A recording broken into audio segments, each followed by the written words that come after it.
بسم الله الرحمن الرحيم. قد أفلح المؤمنون الذين هم في صلاتهم خاشعون والذين هم عن اللغو معرضون والذين هم للزكاة فاعلون والذين هم لفروجهم حافظون إلا على أزواجهم أو ما ملكت أيمانهم فإنهم غير ملومين. فمن ابتغى وراء ذلك فأولئك هم العادون والذين هم لأماناتهم وعهدهم راعون والذين هم على صلواتهم يحافظون.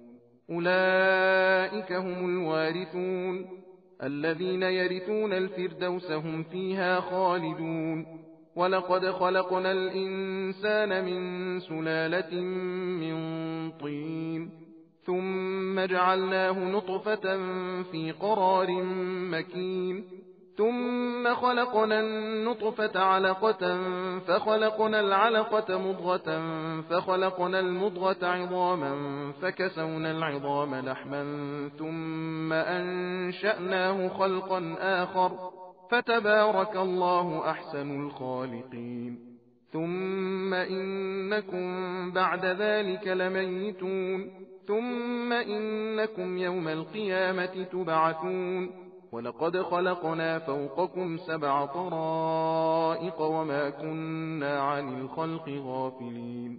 وأنزلنا من السماء ماء بقدر فأسكناه في الأرض وإنا على ذهاب به لقادرون.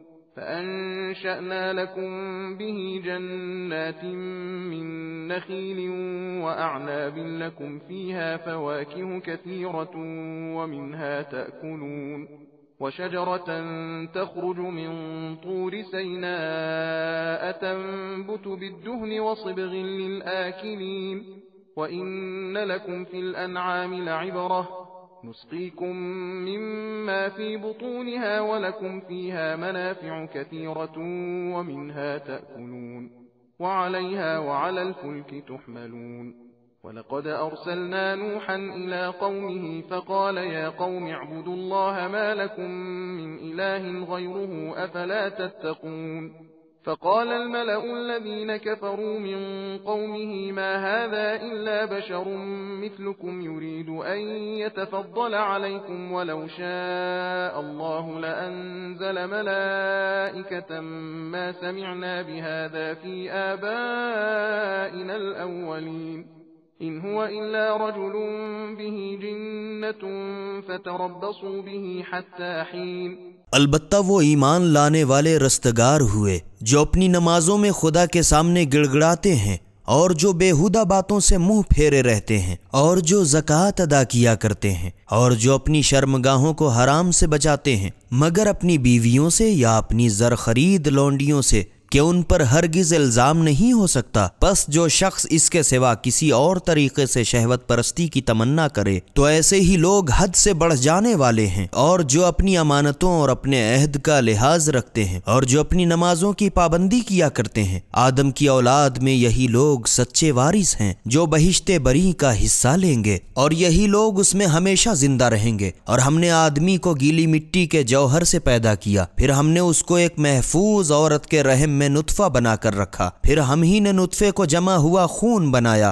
फिर हम ही ने मुंजमिद खून को गोश्त का लोथड़ा बनाया, फिर हम ही ने लोथड़े की हड्डियां बनाई, फिर हम ही ने हड्डियों पर गोश्त चढ़ाया, फिर हम ही ने उसको रूह डालकर एक दूसरी सूरत में पैदा किया। सुबहान अल्लाह, खुदा बाबरकत है जो सब बनाने वालों से बेहतर है। फिर उसके बाद यकीनन तुम सब लोगों को एक न एक दिन मरना है। उसके बाद क़यामत के दिन तुम सब के सब कब्रों से उठाए जाओगे और हम ही ने तुम्हारे ऊपर तह बतह आसमान बनाए और हम मखलूक़ात से बेखबर नहीं हैं। और हम ही ने आसमान से एक अंदाजे के साथ पानी बरसाया, फिर اس کو زمین میں حسب مصلحہ ٹھہرائے رکھا، اور ہم تو یقیناً اس کے غائب کر دینے پر بھی قابو رکھتے ہیں۔ پھر ہم نے اس پانی سے تمہارے واسطے کھجوروں اور انگوروں کے باغات بنائے کہ ان میں تمہارے واسطے طرح طرح کے بہتیرے میوے پیدا ہوتے ہیں، ان میں سے بعض کو تم لوگ کھاتے ہو۔ اور ہم ہی نے زیتون کا درخت پیدا کیا جو طور سینا پہاڑ میں کثرت سے پیدا ہوتا ہے، جس سے تیل بھی نکلتا ہے اور کھانے والوں کے لیے سالن بھی ہے، اور اس میں شک نہیں کہ تمہارے واسطے چوپایوں میں بھی عبرت کی جگہ ہے۔ اور خاک بلا جو کچھ ان کے پیٹ میں ہے اس سے ہم تم کو دودھ پلاتے ہیں، اور جانوروں میں تو تمہارے اور بھی بہت سے فائدے ہیں، اور انہی میں سے بعض کو تم کھاتے ہو،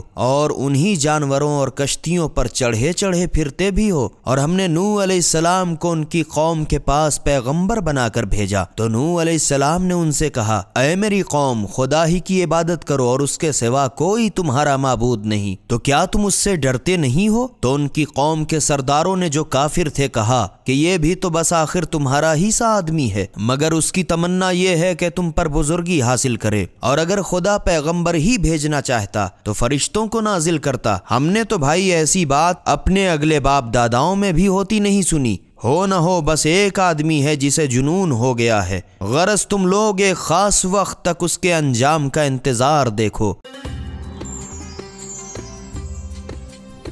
سبیل قرآن، ہدایت کا راستہ۔